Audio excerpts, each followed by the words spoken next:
Good morning. Hope everybody's doing well. It's a little early for me yet. Not used to being up at this hour of the morning, but wasn't able to sleep, so I figured that I would be semi-productive.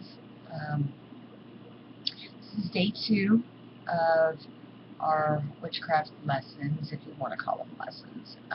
Basically, I'm just going to take you on a journey and hopefully help you learn a little more about the craft. The magical side of it, the spiritual side of it, the emotional side of it, everything. Day 1, we discussed finding out who we are as a person, truly who we are.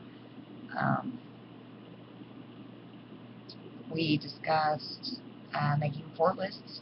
The first one was of our strengths and weaknesses. Let me fiddle with the camera here a little bit. Look like this. And then you would write your weaknesses and your strengths. The list. Mine is empty because this is from the previous video.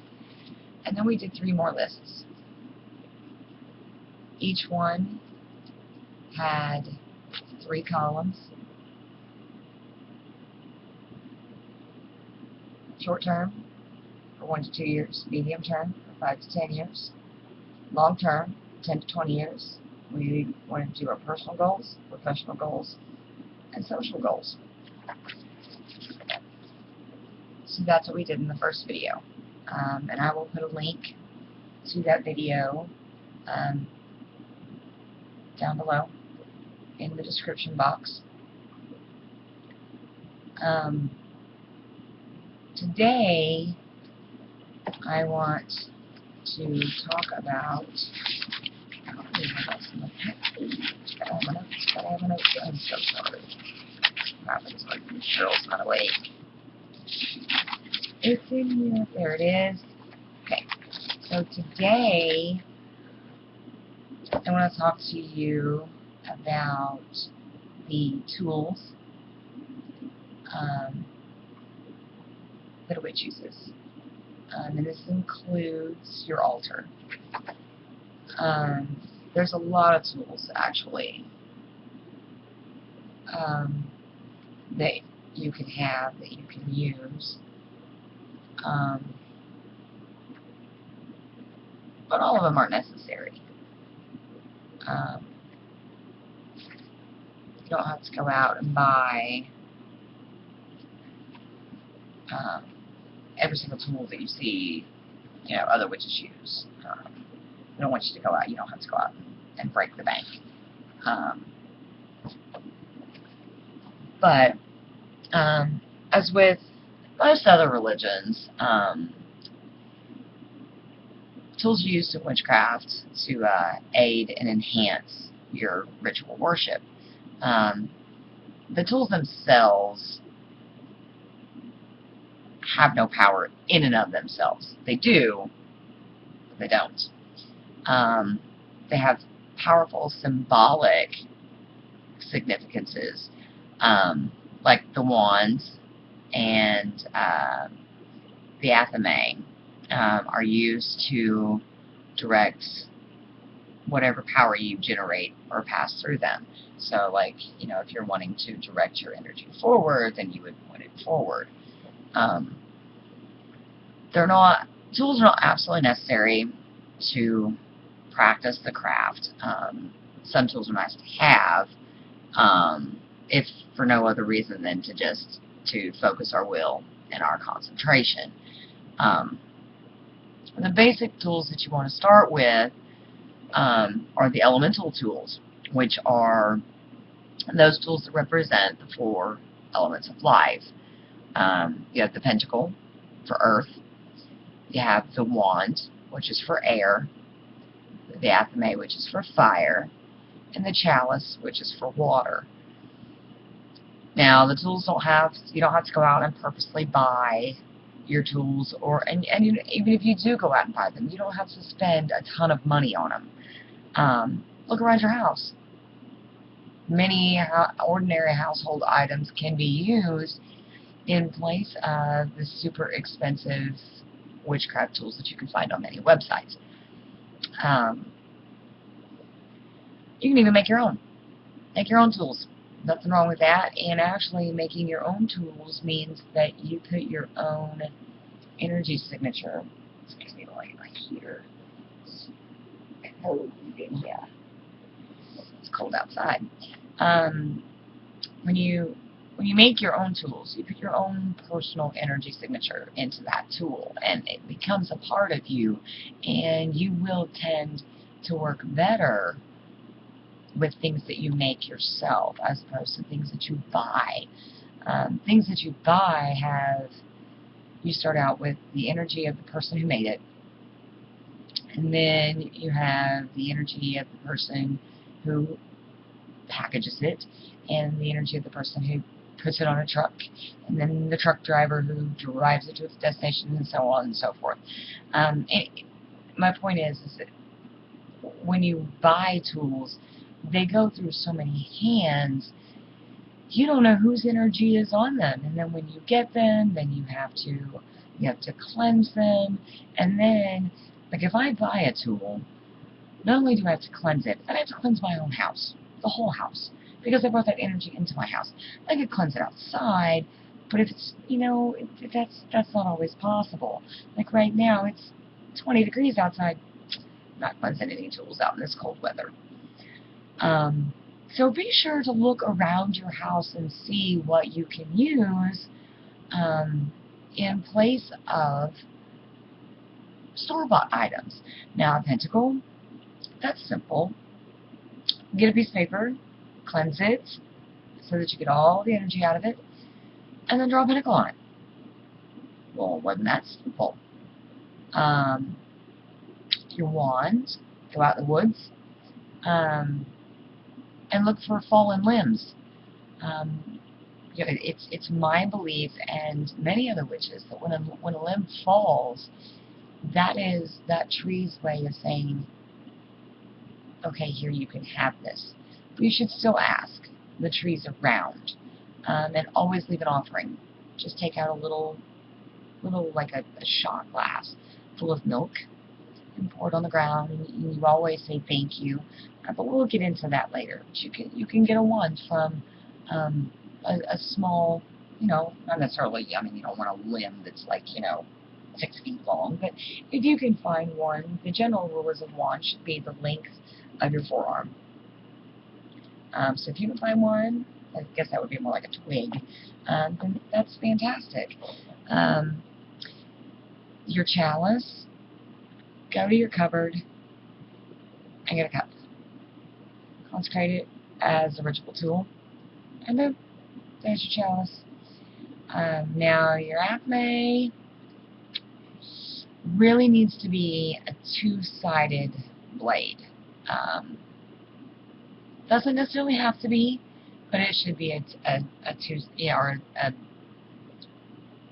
do you say, double-edged. Of course, it's gonna have. I don't even know how to explain this. It's like both edges are sharpened, if that makes sense. So if you don't want to spend the money on an expensive acme, you can always go to your big box stores or like office supply stores and get a letter opener. Those are two. They have the dual edges that I was talking about.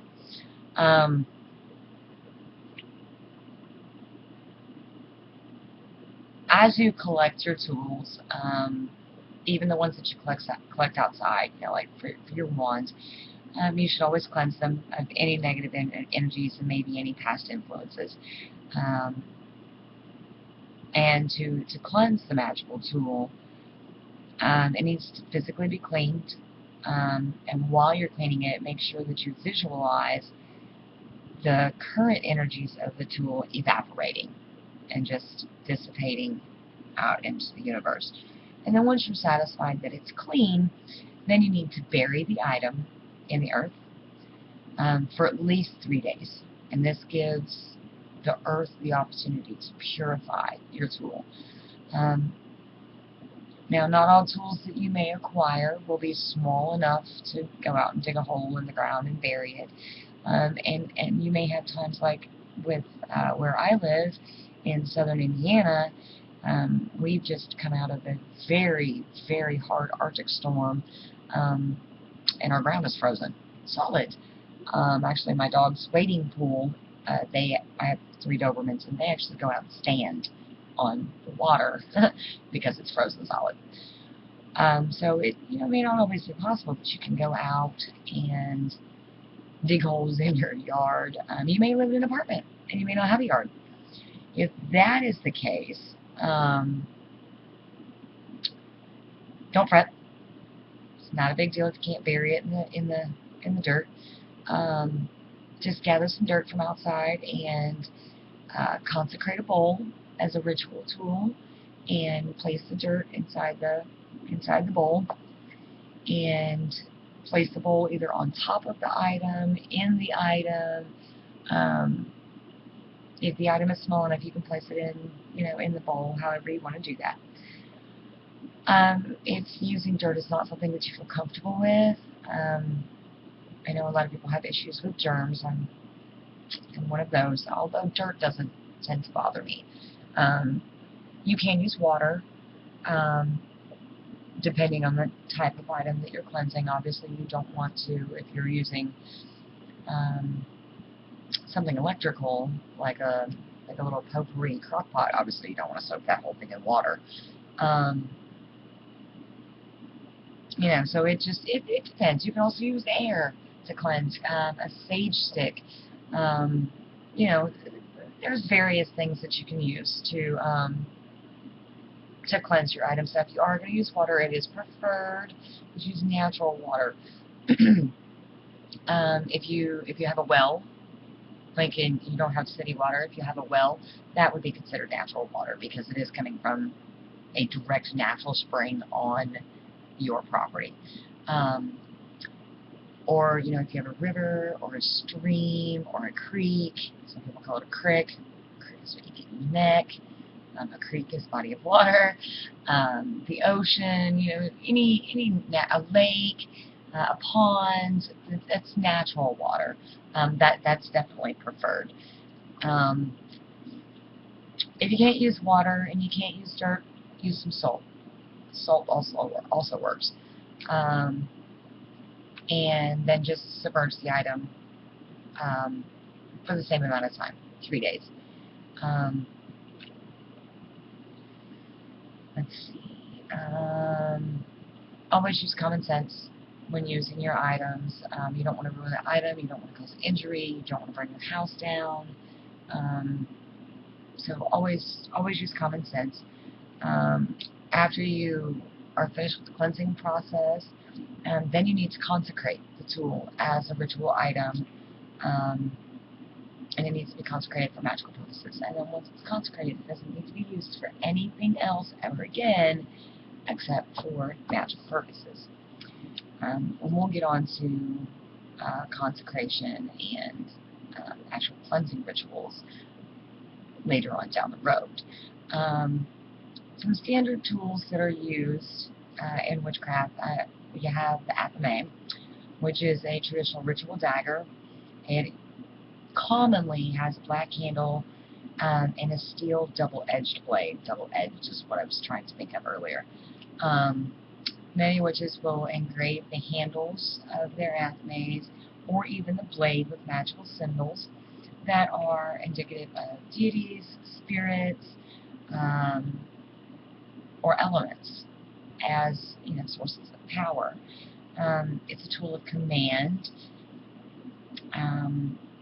It's easy. It's used to direct the power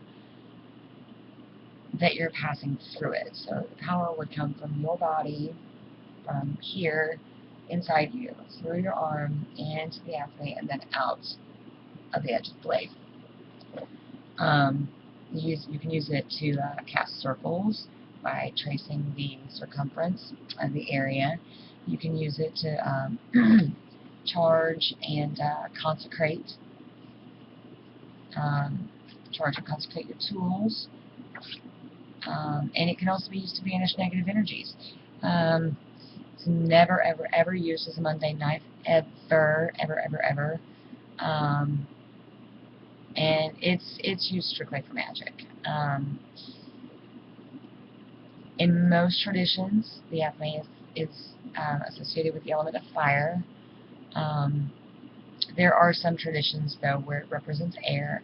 And the phallic symbolism of the knife links it with the god. And if you don't know what phallic means, look it up. Phallic. Then we go on to the pentacle. This is a traditional tool of the craft. Originally, it was thought to have been adopted from ceremonial magic from our ancestors. It is generally a round disc, usually solid. It's made from stone, wood, copper, but you don't have to go out and buy one. Like I said earlier, make one out of paper. If I were to do that, I'd get a piece of paper and a pen, cleanse them both, consecrate them both as ritual tools, and then draw your pinnacle. The disc is generally it's either engraved or it's painted, and there is an upright 5-pointed star that is enclosed in a circle. I'll show you. Grab a piece of paper. Show you what it looks like.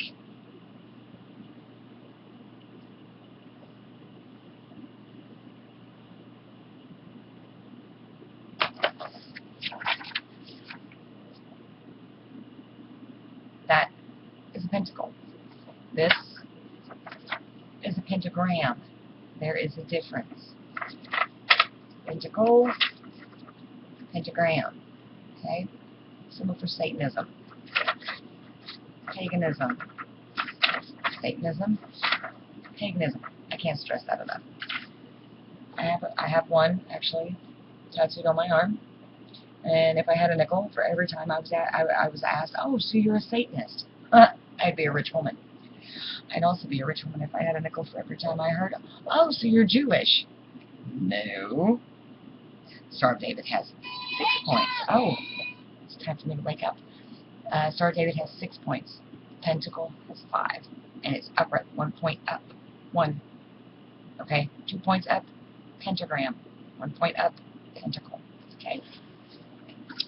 So, it's, I just drew a complete blank. Oh, see, the alarm goes off. Oh, it's time for me to wake up now. I've been up for 4 hours already. In some traditions, other symbols can be added to these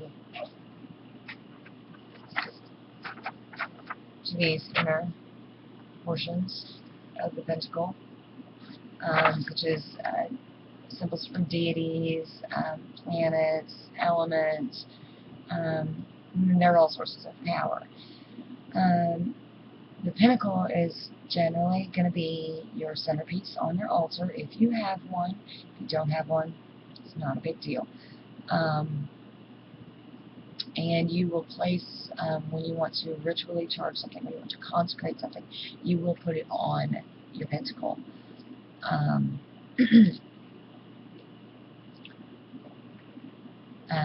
The pinnacle represents the element of earth, and it is sometimes used to summon our gods and goddesses.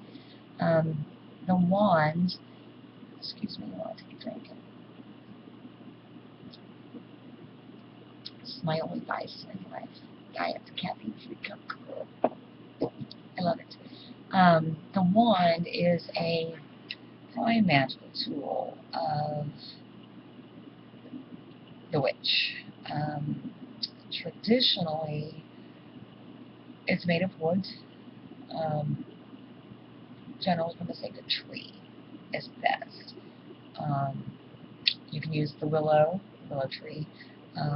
I used to have a wand. Actually, I had a weeping willow, a very large weeping willow, many years ago in my backyard. And I went out and, of course, asked permission first and left an offering.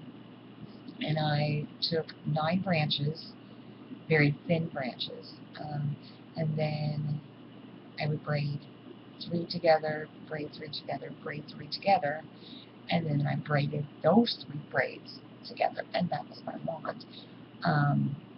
You can also take wood from the elder, the oak, the apple, peach, hazel, and cherry trees, just to mention a few. The length should be, some traditions, I stated earlier that the length of the forearm, that's, some traditions will say the length of your forearm from the crook of the elbow to the base of the hand. Other traditions will say from the crook of the elbow to the end of your middle finger. It's up to you. It can be longer, it can be shorter, it doesn't matter. It's all about what you want. That's what's great about this specific path, is it's what feels right for you. Nowadays, many wands can be tipped out with gems and crystals. That, again, personal preference. To me, I think it's distracting, but that's just me. That's my personal preference. Excuse me, the wand is a tool of invocation. It's used to evoke the gods, the goddesses, spirits, fairies, elementals, not elements, elementals. We'll get to those later on. And it's also used to bestow blessings, charging objects, drawing down the moon, and in most traditions, the wand represents air. But there are traditions where it will represent fire. And you'll see in those traditions where the wand represents air, the athame represents fire. And in the traditions where the athame is air, the wand will be fire. So they're kind of interchangeable. And then you have your censer. That's C-E-N-S-E-R, pardon me. This is a type of incense burner.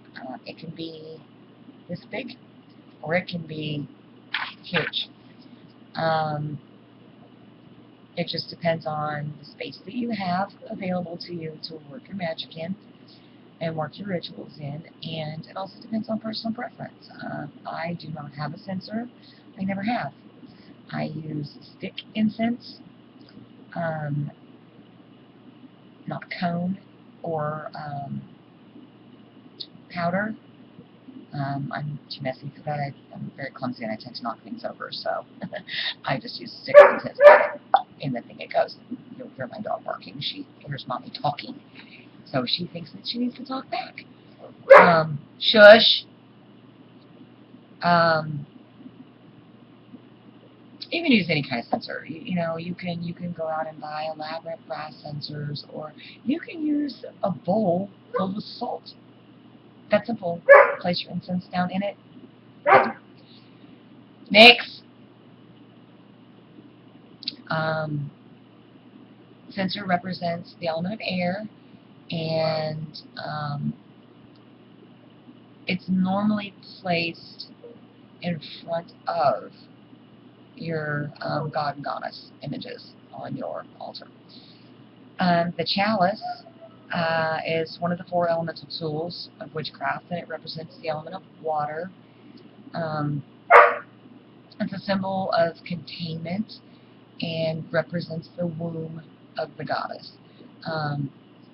The base is symbolic of the material world, and the stem symbolizes the connection between man and spirit. And then the rim, or the opening, symbolically receives your spiritual energy. Nixie, shush! It can be made of any material. Like I said, go grab a cup out of your cupboard. Consecrated as, cleanse it, consecrated as ritual tool. Got a chalice, not a problem.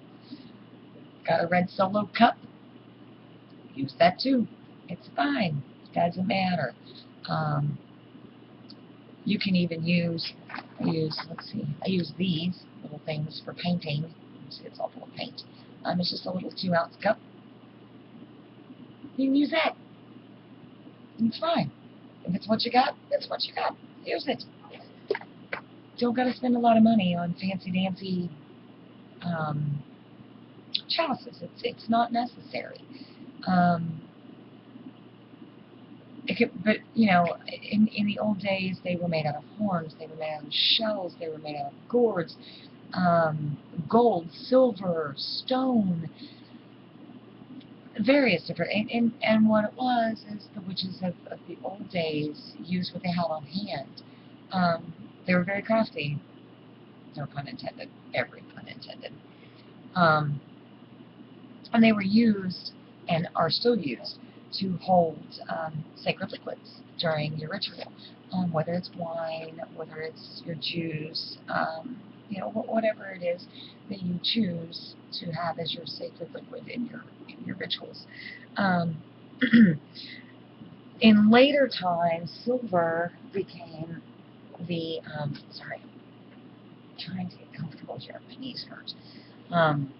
Silver became the preferred material because it's associated with the moon, as is the chalice is represented by the goddess, though, and so is the moon. We'll get to that later.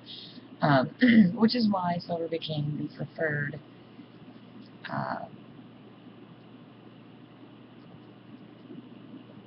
preferred material to make your chalices out of. It's used to hold your blessed water, or holy water, if you want to call it that, or your wine during your ritual. And many covens, the one that I belong to, as a matter of fact, we actually pass the chalice around, and we will each take a drink at the appropriate time. And that's done as a token of unity. Again, don't go out and spend tons of money on a chalice. If you want to, that's fine. That's perfectly fine. But you don't have to. You don't have to spend a ton of money on these tools. The next item is the broom, the basin. This is sacred both to the god and the goddess. It's sacred to the god in that the symbolic phallic shape. Again, there's that word phallic. If you don't know what it means, look it up. P-H-A-L-L-I-C. Look it up.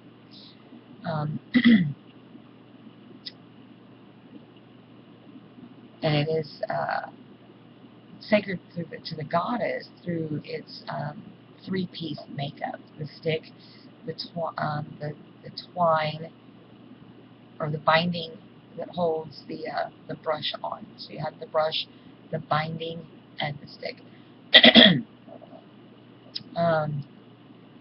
This is symbolic of the triform symbolism of the goddess.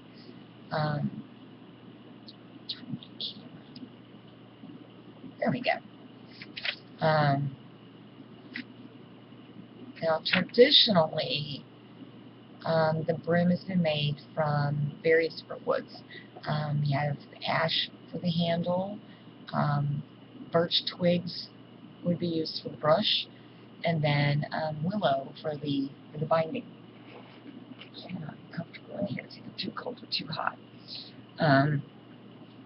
Ash is very protective and has command over the 4 elements. Birch is purifying, and draws spirit. Excuse me, been up way too long already. It draws spirits into one's service. The willow is sacred to the goddess. It's very sacred. Um, and the broom can be used for a variety of purposes. Excuse me while I get a drink. I'm a very thirsty person. Always thirsty.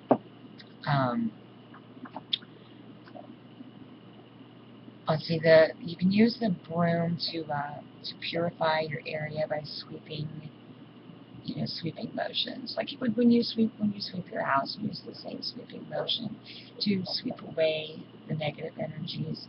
It's also used to protect. You can use it to ritually cleanse an area before any ritual magic is performed. And again, that's when you would symbolically sweep away the negative energies.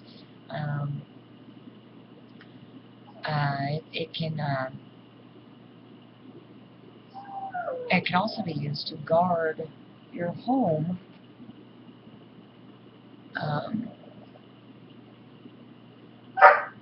and the people in your home from attack, psychic attack, or even from evil curses. You place it across the thresholds, across the windowsills, across the doors. It's also said that if someone is in your home and you turn the broom upside down so that the brush is facing upwards, then whoever is in your home that you do not want there will leave and they won't come back. Probably because there's something unsettling about an upside down broom. It's just not natural. Be that as it may, I've done it. It's worked. For whatever reason, for whatever symbolic reason, it's worked.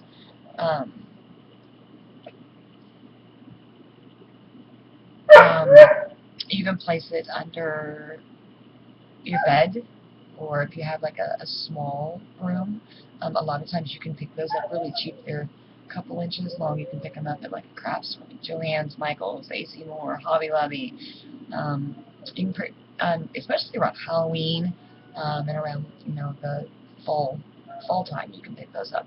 They're usually pretty cheap. Put one under your pillow, put one under your bed to protect you while you're sleeping. I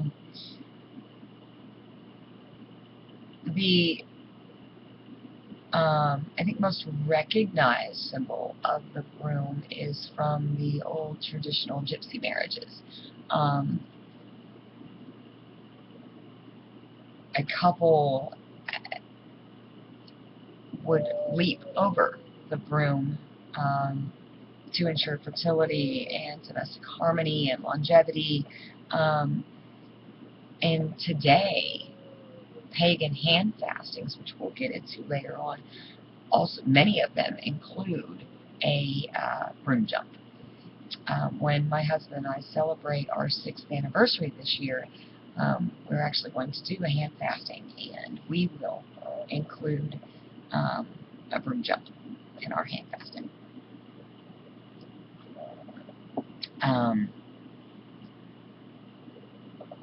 You have the bowline. Bowline, some say bowline, some say bowline. I say bowline. It's the white-handled knife.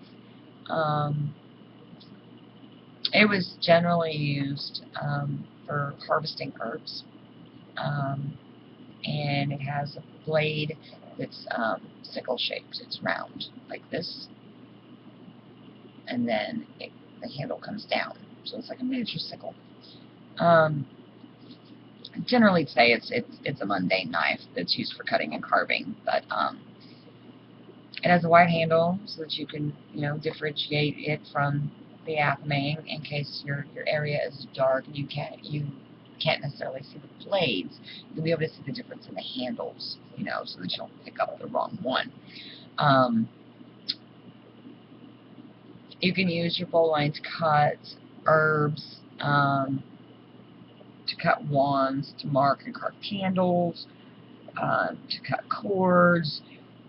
Those types of things you cannot do with your athame. Well, you can, but it's not advised. I don't do it. I don't know any witches that do. Now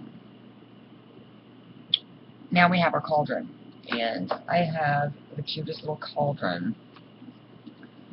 Let me see if I can dig this out for you real quick. Most of my altar stuff is put away, with the exception of this.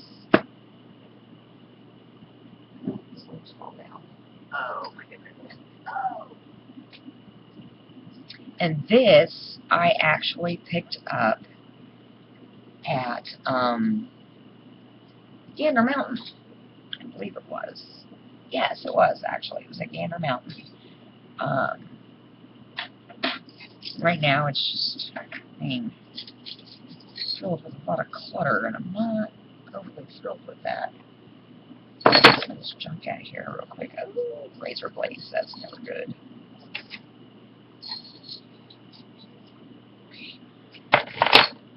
Here, now let's see.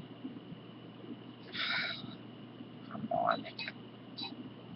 Hands aren't working today. And so here is my little cauldron.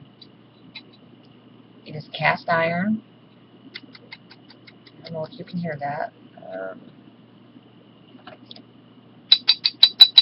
Cast iron. And maybe $10, maybe, but how cute. How cute is it? It is adorable, and I love it. So that is my cauldron. I would love to have a big cauldron, but those things are expensive.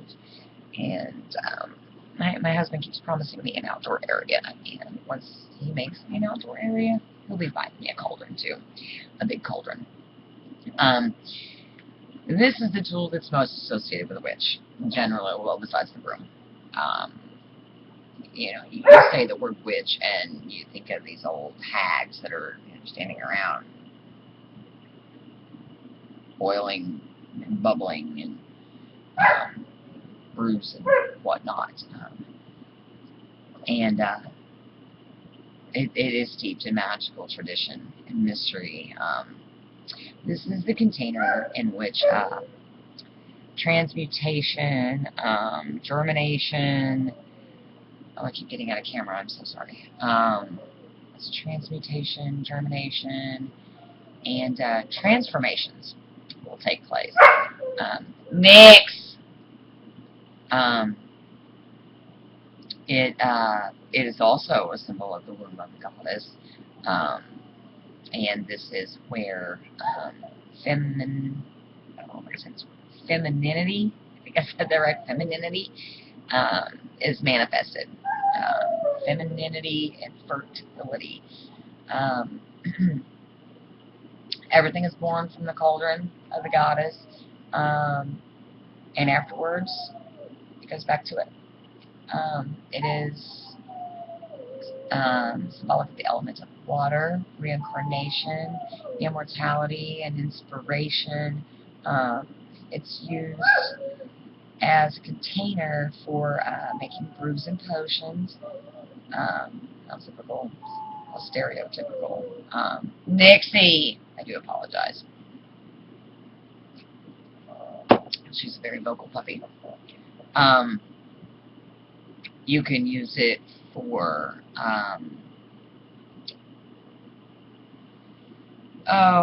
let's see, you can use it for, you can build a small fire in it. Like if you have spell work or anything that you need to burn something, you can burn it inside your cauldron. That's why it's always good to have cast iron, because it can handle the intense heat of fire. That camera is just nuts today. Oh well. You can also use it for scrying, which is a form of divination. We'll get to that much later on down the road. Shush!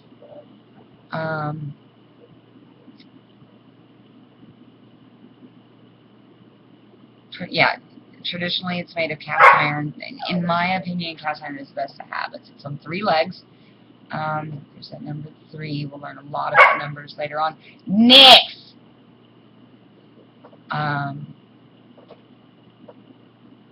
And the opening of a cauldron should always be smaller than the belly. You know, cauldron is shaped. Well, let's see. Mine isn't like that, actually. But generally, they are smaller around the rim than they are at the widest part, generally, but not always. I just love my little cauldron. It's so cute. They're made in you know, many different sizes. I've seen them, you know, just itty bitty little things to huge, ginormous cauldrons.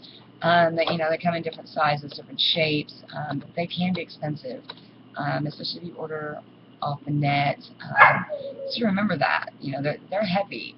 As little as mine is, it weighs like 6 pounds. So, I mean, that's heavy, and it's going to cost you a pretty penny for shipping. But I love my cauldron. Next we have the bell. I have one of those sitting around here. Oh, I do. Right here. Little bell. Actually, I got this from a wedding. It has a little heart on it. It was given to me. It's actually a place card holder. And it was given to me by the bride and the groom from when my brother-in-law got married. Consecrated as a ritual tool. Or will be. It's a ritual. It's a tool of invocation, and banishment. It's a feminine symbol of creative force.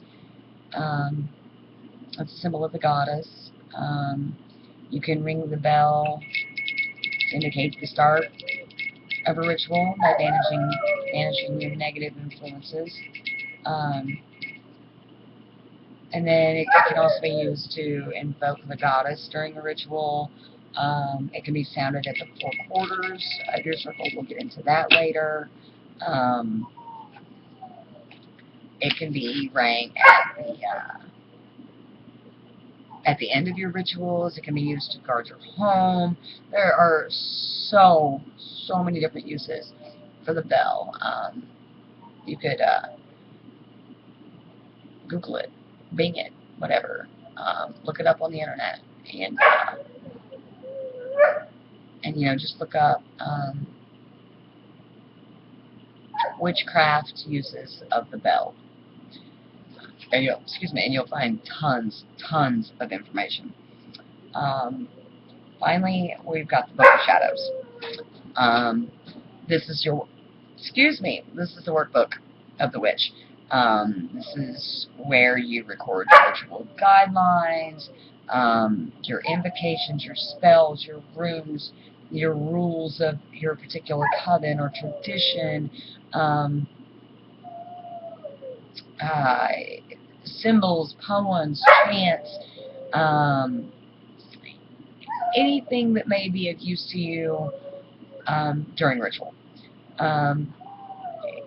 Traditionally, and I do it this way, it's handwritten. Of course, now in the days of computers, you can get under Word, Microsoft Word, or whatever your word processing program is, and just type it up, print it out. That way it's legible. I personally don't do that.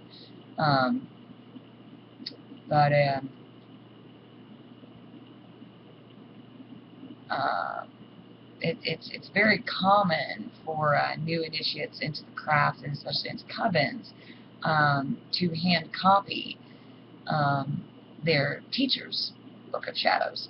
And this is where their Book of Shadows will start, and then they build upon that. You know, you can use any book. You can use a spiral notebook if you want. You can use, you can buy journals, blank journals, line journals. It doesn't matter, you know, whatever you have available is fine.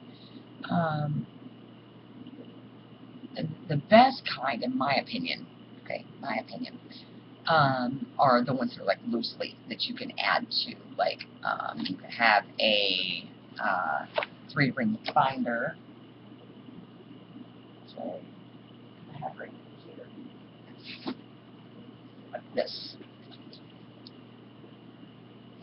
Upside down, like this. You know, and these are great because they have pockets in them. And what's great is you can start out with a small one, like this, and as you progress further along in your craft, and you develop more techniques and you add more pages to your book. Sorry, my knees hurt today. Then you can expand. You can, you know, as you need more space, you can get bigger binders.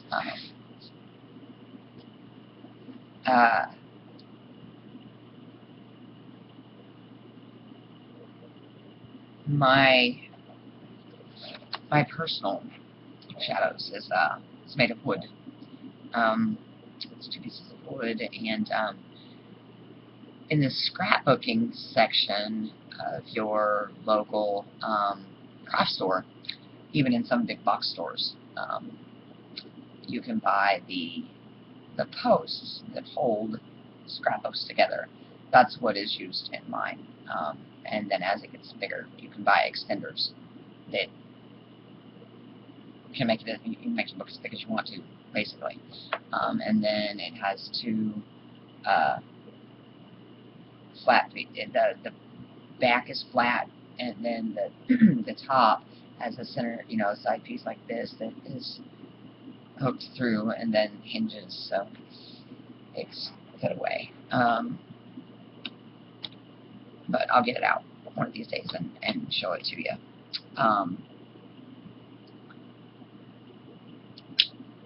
So that pretty well covers the tools of the witch. I know I've kept you for almost an hour. I thank you so much for your time.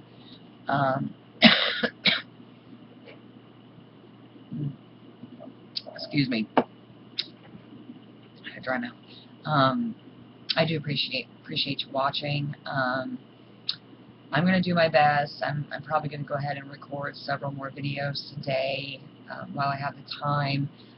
School's getting ready to start for me on Monday, and my youngest is homeschooled, so we get pretty busy around here. And my husband and I play darts. My kids play darts, and my husband and I have our huge state tournament coming up at the end of next month.